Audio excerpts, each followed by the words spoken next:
Χαίρετε και καλώς ήρθατε στο Νιουρότοψη. Είμαι ο Φίλιππος και σήμερα θα μιλήσουμε για την νοημοσύνη, για την ευφυΐα, για την εξυπνάδα, για την οξύνια, για την ευστροφία και άλλων διάφορων λέξεων που έχει η ελληνική γλώσσα για να μας καταδείξει αυτή τη νοητική λειτουργία που μας βοηθάει να επεξεργαζόμαστε δεδομένα από την πραγματικότητα και να τα συνθέτουμε ώστε να λύσουμε προβλήματα που προκύπτουν στην καθημερινότητά μας σε όλους τους τομείς της ζωής μας. Η νοημοσύνη είναι η ανθρώπινη ικανότητα, λοιπόν, όπως σχεδόν είπαμε ήδη, να κατανοούμε το περιβάλλον μας, να χρησιμοποιούμε τους διαθέσιμους πόρους που έχουμε, να τους αναγνωρίζουμε καταρχάς και να χρησιμοποιούμε διαθέσιμους πόρους που έχουμε αποτελεσματικά, ώστε να λύνουμε προβλήματα που μπορεί να προκύπτουν και να απαντάμε σε ερωτήσεις που μπορεί να προκύπτουν στην καθημερινότητά μας. Πριν μπούμε όμως στα νερά της σύγχρονης ψυχολογίας και της σύγχρονης νευροεπιστήμης, θα σας πω μερικά πράγματα που υπόθηκαν περίπου 2.500 χρόνια πριν από τους αρχαίους Έλληνες φιλοσόφους και θα αναφερθούμε λίγο και στους Ευρωπαίους φιλοσόφους που βοήθησαν στην ανάπτυξη της έννοιας της νοημοσύνης ως ικανότητας του νου να κάνει πράγματα. Αρχικά ο Πλάτωνας ανέπτυξε τον κόσμο των ιδεών. Ένα κόσμο στον οποίο έχουμε βρεθεί υποτίθεται πριν τη γέννησή μας και έχουμε διάφορες αναμνήσεις από εκεί που μπορούμε να ξεκλειδώσουμε μέσω της νόησής μας, μέσω του νου, ο οποίος μπορεί να μας δείξει ποιες είναι αυτές οι αλήθειες. Για τον Πλάτωνα, λοιπόν, η διάνοια ήταν το ανώτερο μέρος της ψυχής και ο τρόπος να βρούμε την αλήθεια είχε να κάνει με την επαφή μας με τον κόσμο των ιδεών, που είναι ο μόνος πραγματικός κόσμος. Ο Αριστοτέλης αργότερα εισήγαγε την έννοια της διάνοιας και της φρόνησης. Χώρισε το νου στο νου το παθητικό, ο οποίος δέχεται τις εντυπώσεις, δηλαδή θα λέγαμε με σύγχρονα δεδομένα στο σύστημα του εγκεφάλου που δέχεται ερεθίσματα από τις αισθήσεις, και στο νου τον ποιητικό, ο οποίος δημιουργεί σκέψη και δημιουργεί σοφία. Πάω λίγο στον Ντεκάρτ, ο οποίος είπε «Cogito ergo sum», σκέφτομαι, άρα υπάρχω. Η μόνη δίωδος για την έβρεση της αλήθειας, είπε ο Ντεκάρτ, ήταν η λογική. Η λογική σκέψη μόνη της μπορεί να μας δείξει την αλήθεια σε οτιδήποτε κάνουμε και σε οτιδήποτε έχουμε ανάγκη να βρούμε στην πραγματικότητα. Ο Καντ, από την άλλη, θεώρησε ότι τόσο η λογική δομή του νου, όσο και οι αισθήσεις μας συνεργάζονται για να μας παρέχουν την εμπειρία που συναισθανόμαστε. Σύμφωνα λοιπόν με τον Καντ, σε μια υπεραπλουστευτική προσπάθεια να ορίσω την νοημοσύνη με βάση τα λεγόμενά του, η νοημοσύνη είναι η ικανότητά μας να αντιλαμβανόμαστε, να οργανώνουμε την εμπειρία και να εξάγουμε συμπεράσματα από αυτή. Στο σημείο αυτό να πω ότι η φιλοσοφία δεν είναι η ειδικότητά μου και αν έχω κάνει κάποιο λάθος μπορείς να με διορθώσεις στα σχόλια, ώστε να βρούμε μαζί τι συμβαίνει εδώ με περισσότερη ανάλυση ή με μεγαλύτερη εμβάθυνση, καθώς εμένα μου λείπουν αρκετές γνώσεις για να μπορέσω να παρέχω ένα πιο θεμιτό, ενδιαφέρον, ολιστικό αποτέλεσμα. Fast forward λοιπόν στην σύγχρονη ψυχολογία και συγκεκριμένα στο 1904. Ο Charles Sperman το 1904 παρατήρησε ότι άτομα που έχουν υψηλές επιδόσεις σε ένα συγκεκριμένο είδος δοκιμασίας έχουν υψηλές επιδόσεις και σε άλλα είδη δοκιμασιών. Μαθητές συγκεκριμένα μελέτησε και με την παραγωγική ανάλυση που έκανε μπόρεσε να κάνει την υπόθεση και να αποδείξει ότι υπάρχει ένας γενικός παράγοντας νοημοσύνης, τον οποίο ονόμασε G-factor, και ένας ειδικός παράγοντας νοημοσύνης, τον οποίο ονόμασε S-factor. Και μιλάει για την νοημοσύνη η οποία χωρίζεται στον G-factor, στον G παράγοντα, ο οποίος είναι γενετικός και έρχεται από τη γέννησή μας, και στον παράγοντα S, ο οποίος είναι οι ειδικές δεξιότητες που έχουμε για να λύνουμε συγκεκριμένα προβλήματα. Υπήρχε λοιπόν αυτή η ερμηνεία. Αν ήταν καλό ένα παιδί στα μαθηματικά, θα ήταν καλό και στη γραμματική. Αν ήταν καλό στη γραμματική, θα ήταν καλό και σε κάτι άλλο. Αυτός ο παράγοντας που το έκανε καλό σε αυτά τα μαθήματα ήταν ο παράγοντας G, με τον οποίο υποτίθεται ότι γεννήθηκε το παιδί. Τι μας είπε όμως ο κύριος Raymond Cattell?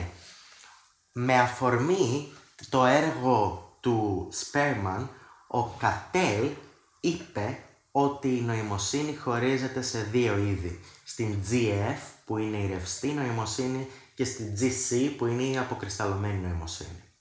Συγκεκριμένα, ο Cattell πρότεινε ότι η ικανότητά μας να επιλύουμε νέα σύνθετα προβλήματα χωρίς προηγούμενη εμπειρία, αυτή είναι η ρευστή μας νοημοσύνη που θα μας βοηθήσει να λύσουμε τέτοια προβλήματα, ενώ η αποκρισταλλωμένη νοημοσύνη είναι η νοημοσύνη που θα αποκτηθεί με την εμπειρία, ώστε να μπορέσουμε μετά να εφαρμόσουμε αυτή τη γνώση που έχουμε για το συγκεκριμένο πρόβλημα και να τη χρησιμοποιήσουμε για να λύσουμε αντίστοιχα προβλήματα στο μέλλον.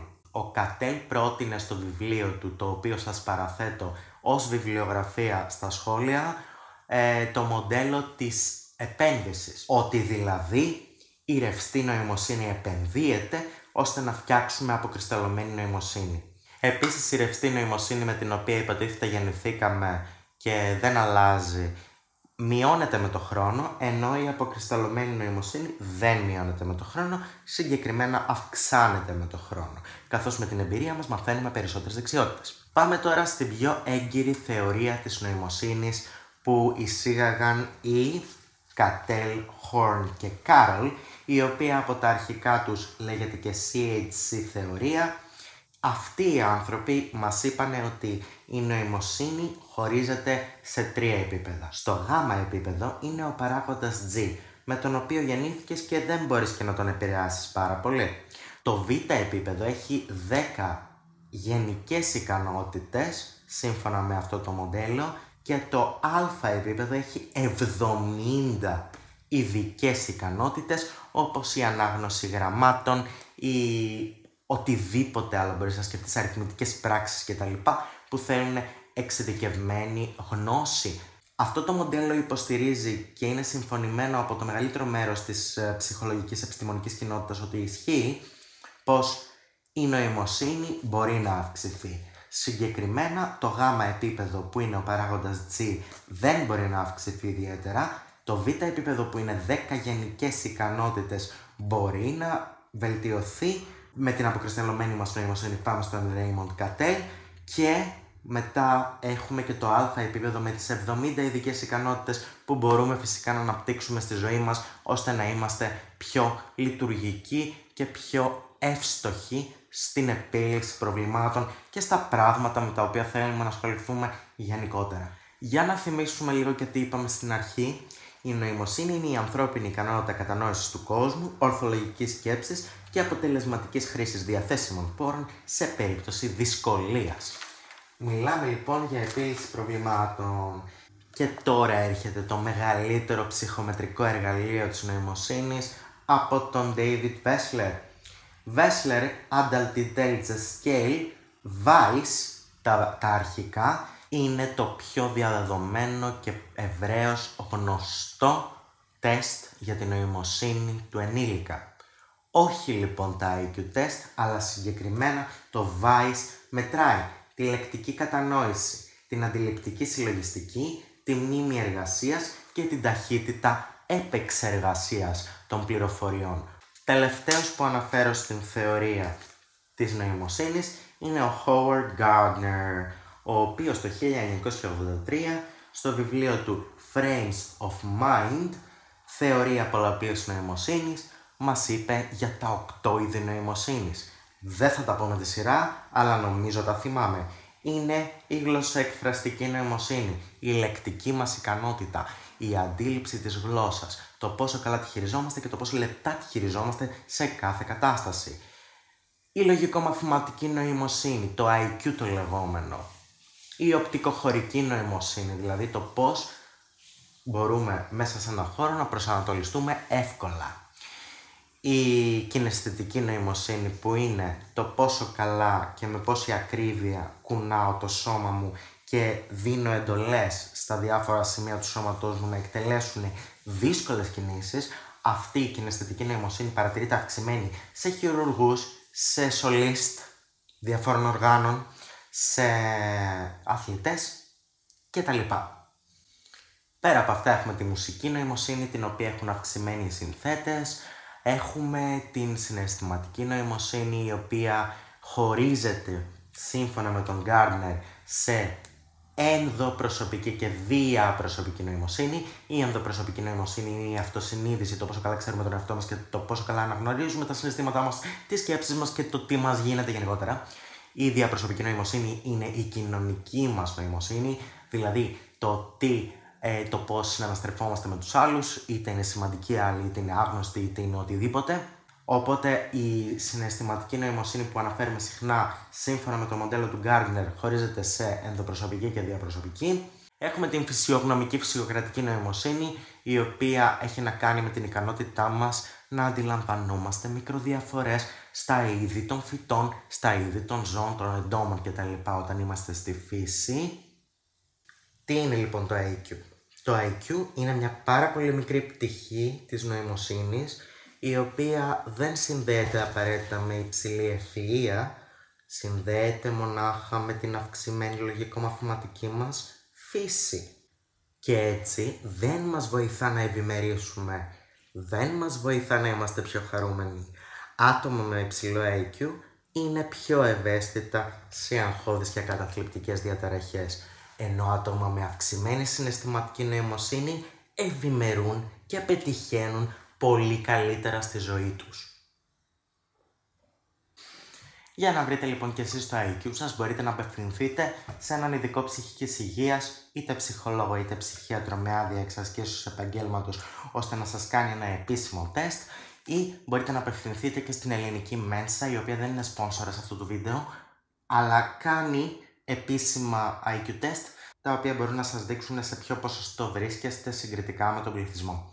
Και τώρα έρχεται το μεγάλο ερώτημα. Τι IQ έχω εγώ? Θα κλείσω με μια φράση του Stephen Hawking. Είπε ο άνθρωπος ότι δεν είχε ιδέα ποιο ήταν το IQ του, αλλά οι άνθρωποι που περηφανεύονται για το IQ τους είναι χαζοί. Εγώ θα συμφωνήσω με αυτή την ατάκα, τελείως υποκειμενικά μιλάμε τώρα, πάει το επιστημονικό κομμάτι, πάει το νευροεπιστημονικό κομμάτι, μιλάω σαν Φίλιππος. Παιδιά, αν έχετε ψηλό IQ, χρησιμοποιήστε το, κάντε κάτι καλό ή τέλος πάντων αναπτύξτε και τα υπόλοιπα είδη ευφυΐας σας για να συμβαδίσετε λίγο, γιατί είπαμε, υψηλό IQ μπορεί να οδηγήσει σε κατάθλιψη, μπορεί να οδηγήσει σε άγχος, μπορεί να οδηγήσει σε κοινωνική απομόνωση κτλ. Ωραία.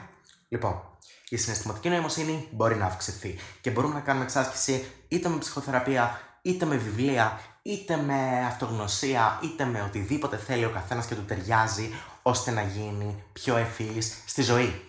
Τα μαθηματικά και τα μοτίβα και αυτή η αφηρημένη συλλογιστική του IQ βοηθάει στην επιστήμη. Δεν σημαίνει όμως ότι εγώ που γεννήθηκα με υψηλό IQ είμαι πιο άξιος από σένα.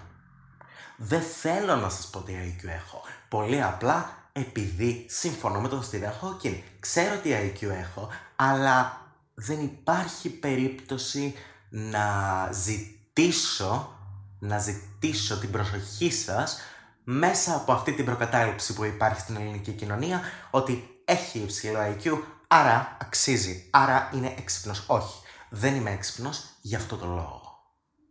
Και δεν θέλω να είμαι έξυπνος για αυτό το λόγο. Θέλω να είμαι έξυπνος για αυτά που καλλιεργώ, για αυτά που προσπαθώ, για αυτά που φτιάχνω και όχι για το πώς γεννήθηκα. Να πεις μπράβο σε έναν άνθρωπο που την νοημοσύνη του τη χρησιμοποιεί για να κάνει κάτι καλό για τον εαυτό του και για τον κόσμο. Όχι σε ένα άτομο που απλά την έχει και καφιέται ότι έχει υψηλό IQ. Σας ευχαριστώ πάρα πολύ για όσους φτάσατε μέχρι εδώ. Ελπίζω να σας άρεσε αυτό το βίντεο και συνέχεια μπορείτε να μου στέλνετε σχόλια για να βελτιώνουμε πράγματα. Ακόμα βλέπετε ότι πειραματίζομαι με διάφορα background, με διάφορους ήχους, με